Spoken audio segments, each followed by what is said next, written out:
नमस्कार, मी शनाया. पश्चिम बंगाल, तामिळनाडू, आसाम, केरळ आणि पॉंडिचेरी 5 राज्य आणि 1 केंद्रशासित प्रदेश. मतदान संपले. जनता आपला कौल देऊन शांत बसलीये.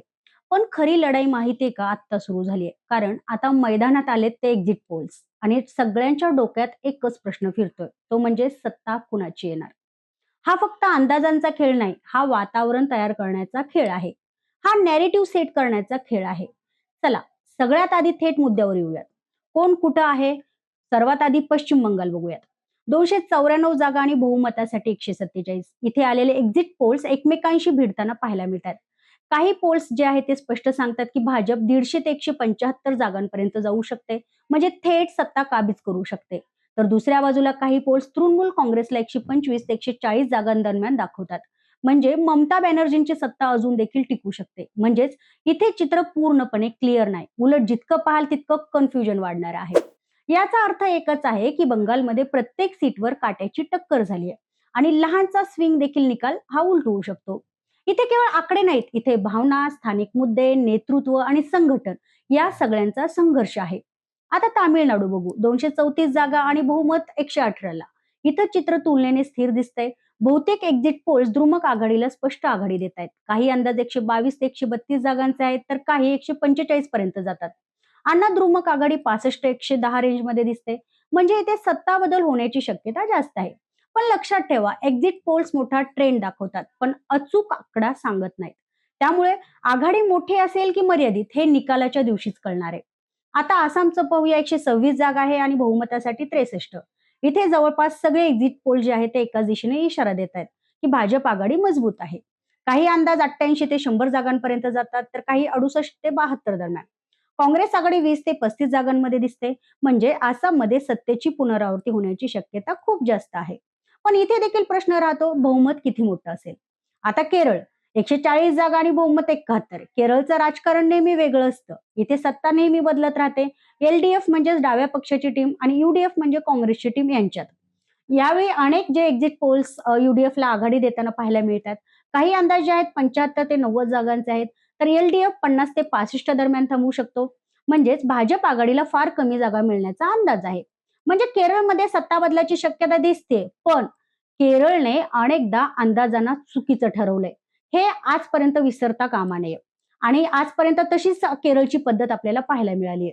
आता पॉंडेचेरीचं पाहूयात. 30 जागा आणि बहुमत 16. इथे एक्झिट पोल्स भाजप आघाडीला 16 ते 20 जागा देत आहेत. तर काँग्रेस आघाडी 6 ते 8 वर थांबू शकते. म्हणजेच पॉंडेचेरीमध्ये पुन्हा भाजप आघाडी सत्ता मिळवू शकते. आता एकूण चित्र एकत्र केलं तर काय दिसतं बरं? की पश्चिम बंगालमध्ये प्रचंड टक्कर आहे. तामिळनाडूमध्ये द्रुमक आघाडी, आसाममध्ये भाजप आघाडी मजबूत, केरळमध्ये युडीएफ आघाडी आणि पॉंडेचेरीमध्ये भाजप आघाडी. पण आता सगळ्यात महत्वाचा भाग, हे सगळं किती खरं आहे? एक्झिट पोल म्हणजे नेमकं काय? मतदान करून बाहेर पडणाऱ्या मतदारांना विचारलं जातं की तुम्ही कोणाला मत दिलं. या उत्तरावर आधारित एक सॅम्पल तयार केला जातो. प्रत्येक 10वा किंवा 20वा मतदार निवडला जातो. त्याचं उत्तर, त्याची प्रोफाईल, त्याचं मतदान पॅटर्न हे सगळं डेटा म्हणून वापरलं जातं. पण सांख्यिकीय मॉडेल्स वापरून संपूर्ण राज्याचा अंदाज काढला जातो. पण इथेच सगळ्यात मोठा धोका आहे. कारण हा सॅम्पल कितीही मोठा असला तरी तो संपूर्ण जनतेचं 100% प्रतिनिधित्व करत नाही.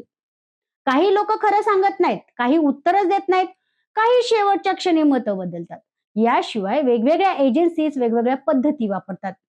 काही फोनवर सर्वे करतात, काही ग्राउंडवर, तर काही शहरी भागात जास्त सॅम्पल घेतात, काही ग्रामीण भागात देखील. त्यामुळेच वेगवेगळे एक्झिट पोल्स वेगवेगळे निकाल देतात.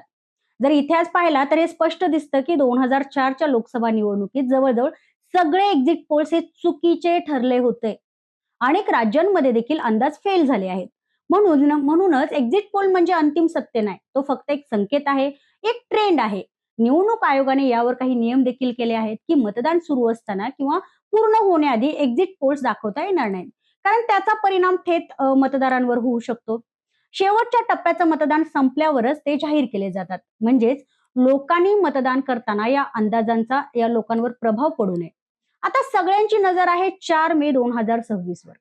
त्या दिवशी मतमोजणी होईल आणि तेव्हाच खरं चित्र समोर येईल. तेव्हा कळेल कोण जिंकणार, कोण हारणार आणि कोणाचा अंदाज बरोबर होता.